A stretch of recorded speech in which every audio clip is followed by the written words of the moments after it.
What's going on, guys? So it's supposed to be fall in Canada right now, but as you can see, it's winter time apparently. So today we're gonna be talking about the 5D Mark IV and is it still worth it at the end of 2019? So let's jump into it. We all know the camera's features. This camera's been out for a couple years, so I'm not gonna dive deep into those features, but here's a list of some of the key features that I think are worth mentioning. You got the holy grail dual pixel autofocus, 4K cropped, 30 megapixels, 7 frames a second, dual card slots, which is key. I'll tell you about that later. Camera's just built like a tank. You could literally just like play catch with it. Don't do it, but it's strong, it's built rock solid, and it's been through hell and back. So this camera is almost identical to the Canon R. So why get this camera over the Canon R, or why even get the 5D Mark IV at all? We're gonna talk about that. Let's start by talking about the dual card slots, which is ideal if you're doing any professional work, like say you're shooting a wedding and you can't go back and recreate those images, then the dual card slots are definitely ideal because you could back up your photos and videos. There's nothing worse than a card corrupting and you having to pray to the photo gods that you can recover those images, because you can't really just be like, all right, well, my camera malfunctioned, can we go back and reshoot your whole wedding? Because that doesn't make sense.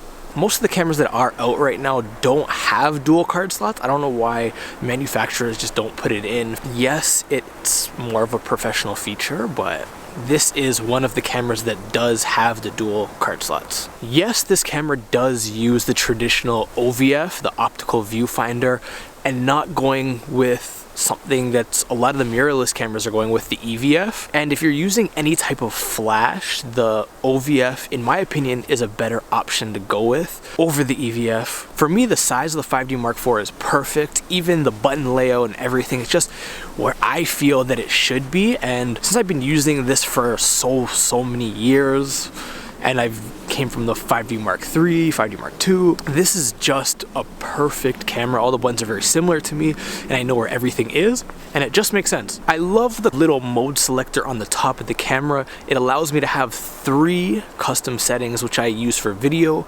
I use one for 24p, like what I'm doing right now. I use one for 60p to get, you know, semi-smooth B-roll, slow-mo.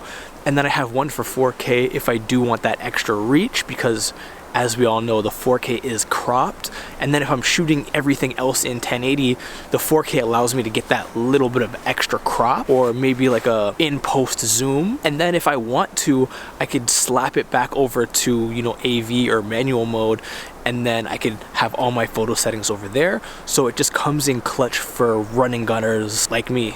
Like I'm shooting a video right now, maybe I'll flip it over to B-roll, shoot some B-roll, maybe I'll take a couple photos, and I can have all my settings preserved in these menus. Another perk of the 5D Mark IV is the wide selection of glass that you can use from Canon. Like there's a huge selection of glass lenses. Even on the used market, you could pick some perfectly good glass up for a fraction of the cost. And if you are investing into glass, it will hold its value over the next 5-10 years. So at the end of the day, do I still think the 5D Mark IV is worth it? And to me, it depends who you are and what you're shooting.